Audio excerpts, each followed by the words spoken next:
ការពិតមិនពិរោះស្ដាប់ដោយការពិតដែលคล้ายៗនោះទេតែបើសិនជាអ្នកអាចទទួលយកបានអ្នកគឺជាមនុស្សដែលក្លាហានការពិតមួយចំនួនប្រៀបដូចជាបិសាច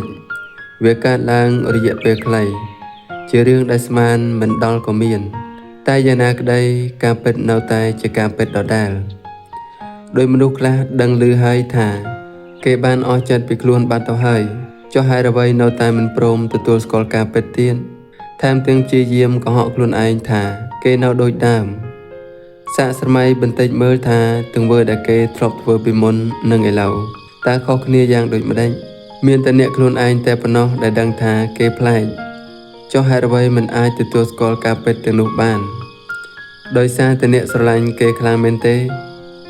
មិនថាអ្នកស្រឡាញ់យ៉ាងណាទេក៏ត្រូវដឹងក្តីស្រឡាញ់ប្រែប្រួលដែរទទួលស្គាល់ការពិតរួចហើយរួចក៏ដើរចេញយល់ស្របថាវាឈឺចាប់បន្តិចមែនតែមិនមែនឈឺដល់ថ្ងៃស្លាប់ឯណាបើអ្នកហ៊ានប្រឈមមុខជាមួយការពិតអ្នកនឹងឈឺតែរយៈពេលខ្លីព្រោះថាគ្មាននរណាម្នាក់អាចរត់គេចពីការឈឺចាប់បានឡើយនៅពេលណាមួយដែលអ្នកអស់តម្លៃមិនថាក្តីស្រឡាញ់នៅសេសសល់ប៉ុណ្ណាអ្នកក៏បានត្រឹមតែជាកង់សកួរតែប៉ុណ្ណោះទទួលស្គាល់ការពិតហើយឈប់បន្តធ្វើជាកង់សកួររបស់គេទៀតបានទេព្រោះថាគេប្រើកង់សកួរសម្រាប់តែពេលចាំបាច់និងត្រូវការតែប៉ុណ្ណោះ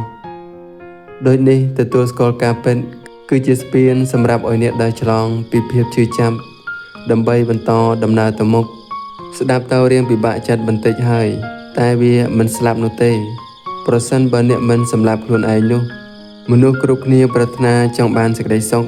គ្មាននរណាម្នាក់ប្រាថ្នារស់នៅជាមួយក្តីទុក្ខនោះឡើយក៏ប៉ុន្តែវាជាធម្មជាតិសុខនិងទុក្ខត្រូវតែដើរទន្ទឹមគ្នានឹងឯងការពិតមិនអាក្រក់ដោយក្តីសុបិនដែលអ្នកកំពុងតែកុហកខ្លួនឯងនោះទេការសេពគប់គឺជាជម្រើសរបស់យើងប្រសិនបើយើងជ្រើសរើសនៅក្បែរមនុស្សដែលមានអត្តចរិតល្អយើងក៏ទទួលបានសេចក្តីល្អជាពន្លឺសម្រាប់ជីវិត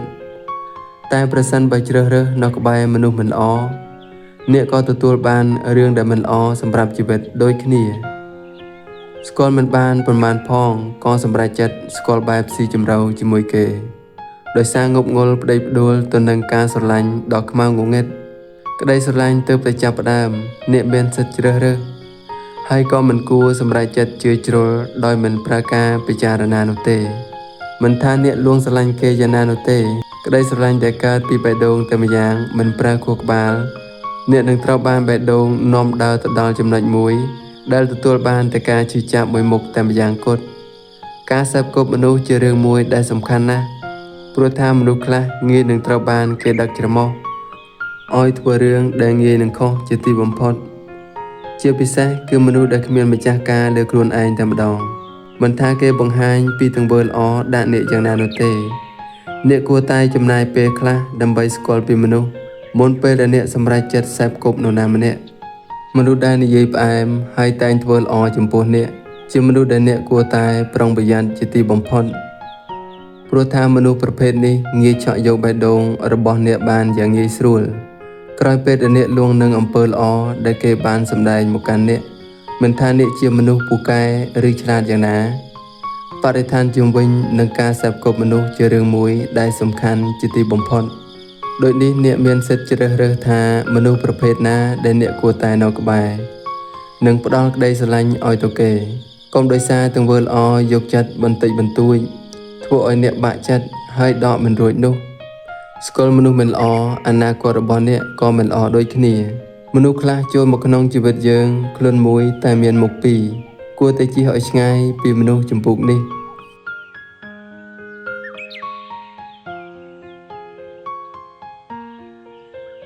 និយាយពីជីវិតវិញវាបានសាកល្បងមនុស្សគ្រប់រសជាតិទម្រាំតែបានដើរដល់ចំណុចមួយដែលអ្នកត្រូវហែលឆ្លងកាត់គ្រប់បញ្ហាដែលបានចូលមកជីវិតជាការរៀនសូត្រដែលមិនចេះចប់ពីមួយថ្ងៃទៅមួយថ្ងៃមេរៀនខ្លះក៏ក្លាយទៅជាគ្រូដ៏ល្អសម្រាប់ថ្ងៃខាងមុខរបស់មនុស្សផងដែរទុក្ខលំបាកដែលជីវិតផ្ដល់ឲ្យមិនថាយូរឬឆាប់គ្រប់យ៉ាងនឹងកន្លងផុតទៅម្ដងមួយប្រសិនបើយើងចេះរៀនពីបញ្ហាជួបបញ្ហារាប់មិនអស់ជីវិតស្នេហាការងារគ្រួសារអ្នកនឹងដឹងថាវាមិនអាចខ្វះរសជាតិណាមួយបាននោះឡើយ មិនខុសអ្វីពីអ្នកដែលចម្អិនម្ហូបអាហារនោះទេបើខ្វះគ្រឿងតែមួយមុខអ្នកនឹងមានអារម្មណ៍ថាវាគ្មានរសជាតិនោះទេស្នេហាជាមេរៀនឲ្យយើងរៀនពីមនុស្សដែលដើរចូលមក